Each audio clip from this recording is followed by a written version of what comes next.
The no influence is kind of the idea that we believe we control everything. So we control our environment, what we do. Everything comes from us. The other is kind of more of a victim type mentality that, we can't control what our environment is. We can't control what happens to us. And so we just have to accept whatever it is. And so initially, when I was in high school, I believed more in the influence side. And so I felt very controlled in life. Even though I grew up in a household with no rules, and so my parents kind of let me do whatever I wanted, I still felt really controlled. And so I kind of went through a process in trying to think it through of why the no influence idea might make sense. And so the first thing, though, I learned there's freedom, but within reality.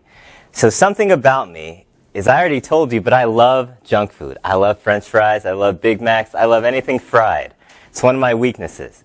Now, when I was up to the age of 18, I thought I could eat anything I wanted to, and I'd look like that guy. Good looking, fit, healthy, everything good. And I had this mentality for a long time. But when I was 19, I went on a religious mission to Brazil for 2 years. And I didn't know any Portuguese. So I went to Brazil. They stuck me in the banana fields in this small town with only one person, kind of like my companion, and he didn't speak English.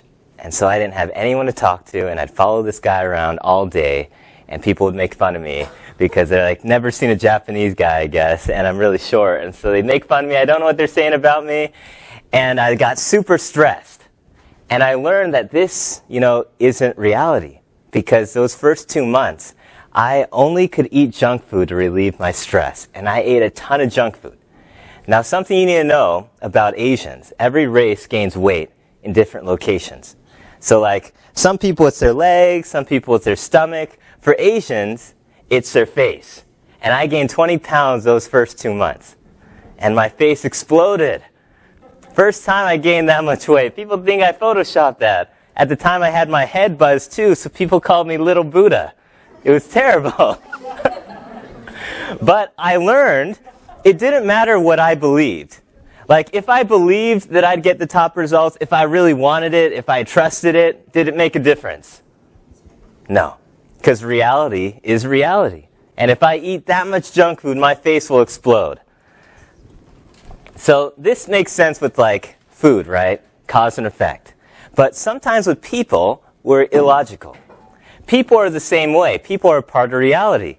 So myself, I have certain things that make me who I am. How I was raised, my education, how I think. Now, if somebody were to try to take me and change me to be as smart as Bill Gates, or try to control or threaten me that I need to dance as well as Michael Jackson, is that possible? No. Logically speaking, who's the only person I can act like, think like, and be like? Me. And that's the reality of it. So when we expect people to be something they're not, whose fault is that?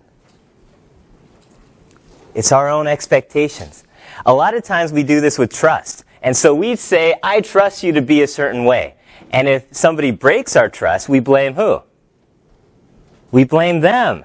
But really, if we understand who somebody is, we'll know exactly what they're capable to do. And we won't expect anything but what they're capable to do. Also, sometimes we get really hard on ourselves. We say, I should have done better. Well, should you have done better? No, because if you knew yourself, you're doing the best you can. You're doing the only thing you can be. You're being the only thing you can be, which is yourself. And so instead of trying to change people, it's really good to try to understand who people are. Let me give you an example to make it a little more tangible. I had no curfew growing up, but every time I got home past midnight, which was a lot of nights, I know I could expect one thing.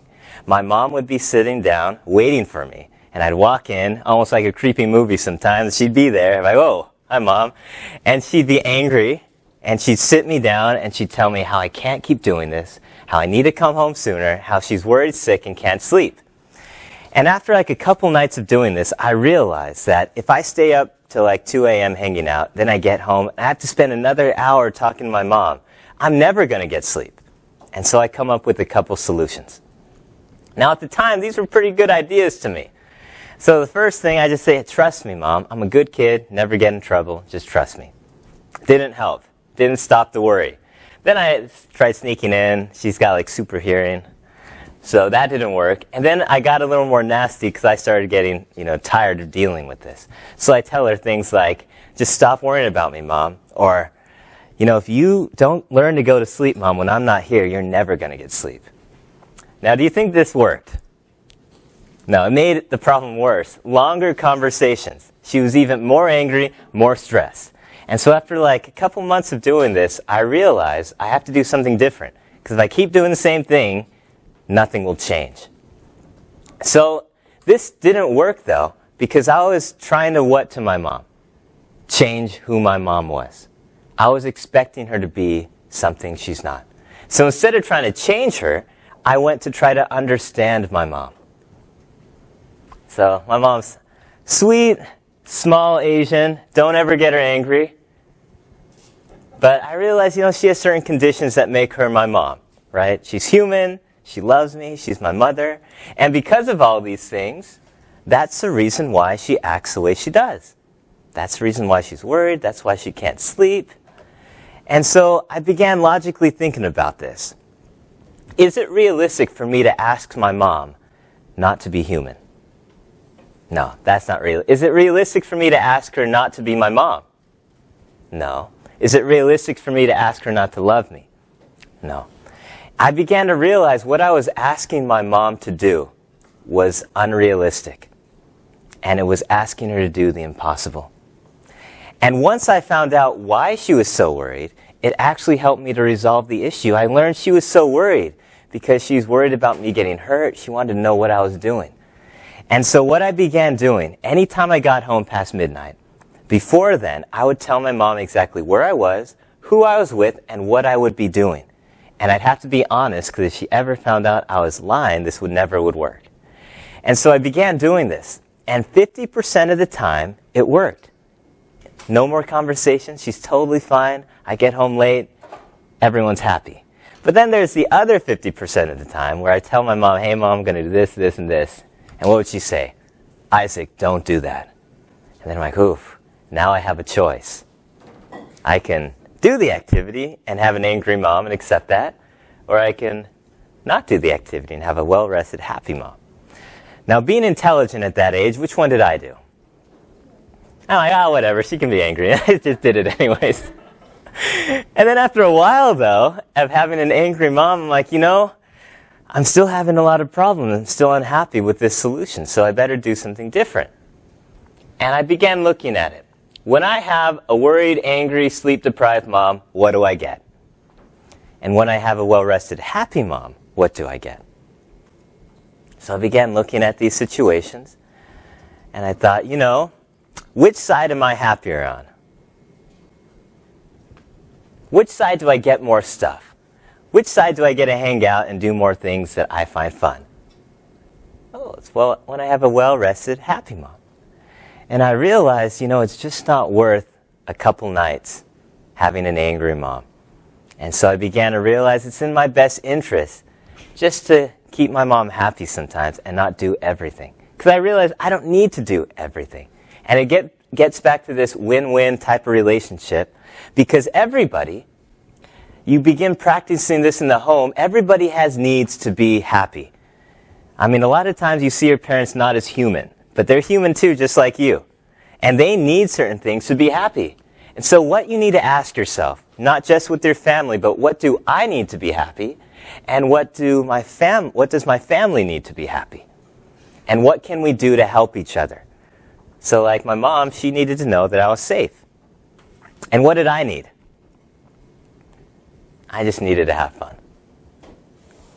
She did a lot for me, and I realized, we can both have what we want if I just change a few things about what I'm doing.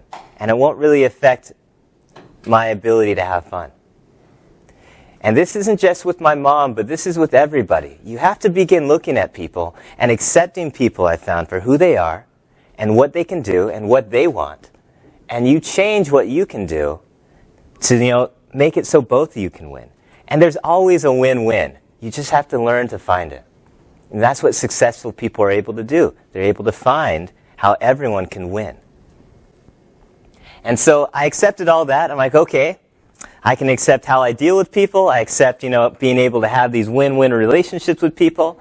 So I'm going to clean up my environment. I control my life now. I'll clean it up. So I started cleaning up all the people in my life that made me unhappy. So I started with the annoying people. They're the first ones you got to get out. So I started avoiding the annoying people. Like, who else makes me unhappy? The lazy people. Like, okay, have to ignore them. Got a lot of lazy people. Awkward people, separate immediately. And lastly, if you ever see this one, the needy one, what do you do in my mind? You run away as fast as you can. You ever see that face? You run. And so I started doing this. I started ignoring people, avoiding people I didn't like. I tried to run, turn the other way, but no matter how fast I ran and no matter how many times I turned away, what happened? Turn one way, annoying person. Turn the other way, another annoying person. Like, these people are everywhere. Can't avoid these annoying, lazy, needy people. And so after like another 6 months of trying this at school, I'm like, I'm still unhappy. All these people are still making my life miserable. So what do I do? If something makes you unhappy, you have to do things differently. I began treating people differently. The complete opposite, in fact. Instead of avoiding people, what would I do? Forgive. Lazy people, understand. Awkward, try to accept them. And even the needy one, instead of running away, try to love them. And I spent a lot of time my senior year of high school trying to spend time and love other people. And I soon realized why I could never escape these people. The more time I spent with them, I began looking at them and I'm like, wait a second. These people are me. And I realized the reason I couldn't escape them was because it had nothing to do with them. It had everything to do with me. And the things I disliked of myself, the things were hard to forgive about myself, I found those were what made other people so unbearable. And I could never escape myself. And so by loving and, spending time helping all these people, the only person I was actually loving, forgiving, and helping was myself. And that's the secret to life. You think if you just focus on you, you'll love yourself and you'll be more confident. But if you look at yourself in the mirror every day and say, you're a great person, I love you, that will do almost nothing.